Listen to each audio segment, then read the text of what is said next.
God loves each and every one of us, no exceptions. This is something that we hold near and dear to our hearts here at St. A's. You'll find it printed at the very beginning of your service leaflet.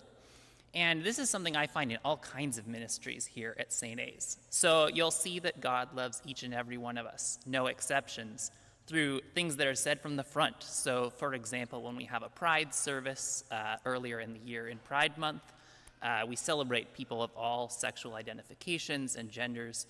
And throughout our ministries, we hear a lot about combating injustice and standing up for the fact that God loves everyone, no exceptions.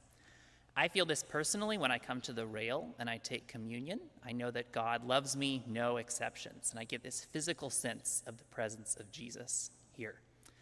I get this sense through lots of the staff here at St. A's and through the priests, but also I get it through lots of us here within the congregation. There are many times when I feel the love of God from all of you. We all participate in helping everyone know that God loves every one of us, no exceptions. So I'm going to give a few examples of this. I sing in the choir, and I am routinely late for choir. So on Thursday I was late, and I showed up, and I got in there, and I didn't know what we were singing, and Kevin just reached over and handed me the music, and I knew right where we were. God loves every one of us, no exceptions.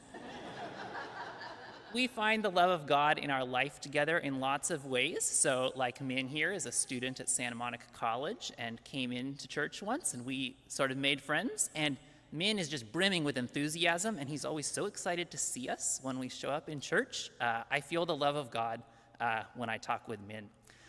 There's a little group of young adults that goes out to lunch after church once a month. Next Sunday is one of these days. And we share the love of God with one another. I also feel it from others beyond this group. So for example, Susan here is one of the most excited folks about this young adult lunch group. And I feel the love of God when Susan tells me about all the friendships she's had in this church over the years and how excited she is about what we have going. So I could go on and on, but something that we do together is we share the love of God with one another. Now, another way that we can share the love of God and be part of this mission of this church is through our financial giving. So this is the time of the year when we sort of look and think about, how much do we want to give? Do we want to make a commitment for the next year? And so my wife, Katie, and I, we do this, and we think at this time of year about all the gifts God has given to us. And we think about our financial situation, and we decide, can I give some proportion of that to the church in service of this mission? This helps make all the ways that we show the love of God possible here together. And so we are in this period of prayerfully discerning what our pledge will be for the next year, and I invite you all to join us also in that process.